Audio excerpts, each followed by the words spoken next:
2022년 8월 14일 주일 말씀 요약입니다. 의와 불의의 싸움. 누가복음 16장 10절. 바리새인들은 예수님께 싸움을 걸었습니다. 사소한 말다툼이 아니라 예수님을 죽이고자 하는 마음을 품고 모의했습니다. 하나님의 영을 모시고 예수라는 사람만 대적한 것이 아니라 하나님에게 칼을 겨누었습니다. 평범한 사람에게 칼을 겨누어도 천벌을 받을진데 예수님께 칼을 겨눴으니 어떻게 되겠습니까? 그러나 예수님은 맞받아치지 않았습니다. 베드로같이 용맹한 자를 앞세워서 그들을 대적하지 않았습니다.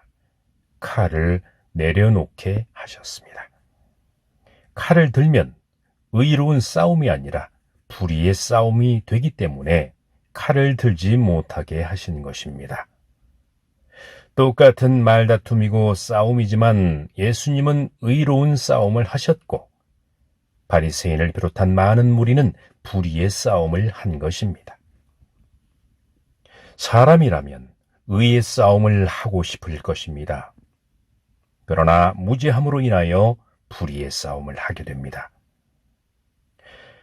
하나님을 마음과 뜻과 목숨을 다해서 믿어왔고 믿고자 하는 그 시대의 종교인들이 예수님을 대적했습니다.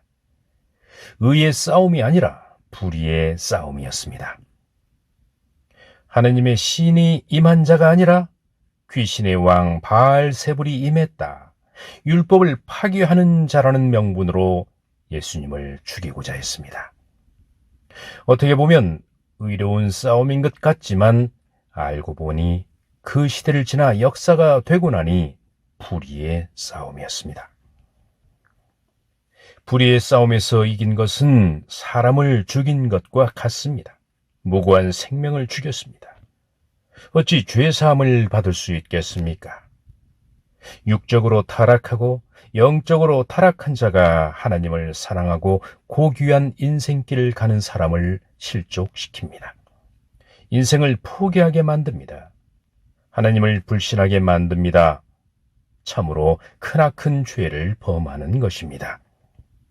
빨리 회개해야 합니다. 이유가 없습니다. 변명의 여지가 없습니다. 모두 다 자신의 탓으로 돌려야 합니다. 자신의 죄로 돌려야 합니다. 눈물로 기도하고 회개하며 형제에게 고개를 숙여야 합니다. 사람은 의로운 싸움이 아니면 불의의 싸움을 하고 있습니다. 반드시 의의 싸움을 해야 합니다. 불의의 싸움에는 절대 가담해서는 안 됩니다. 상대와 싸워서 만약 지더라도 자신과의 싸움에서는 지지 마시기 바랍니다. 선한 마음을 가지시기 바랍니다. 불의한 일을 당했다면 하나님께 호소하시고 구하는 마음을 가지시기 바랍니다. 그렇게 인생을 살다 보면 어느덧 의인이 되어 있을 것입니다. 여러분, 살아오면서 의로운 싸움을 해보셨습니까? 하나님 뜻 편에 서서 뜻을 이루기 위해서 고생하고 희생해 보셨습니까? 묵묵히 자신에게 주어진 사명에 최선을 다하며 살아보셨습니까? 분명 어려움이 있었을 것입니다. 그럼에도 불구하고 멈추지 않았습니다. 사명을 내려놓지 않았습니다. 불평자가, 불신자가, 무신론자가, 악평자가 유혹했습니다. 그럼에도 넘어가지 않았습니까? 네, 의로운 싸움을 한 것입니다. 싸우지 않은 것 같지만 의로운 싸움을 하고 의로운 승리를 한 것입니다. 이번 주 말씀은 의와 불의의 싸움입니다. 묵상 말씀으로 더 깊은 말씀이 이어지겠습니다.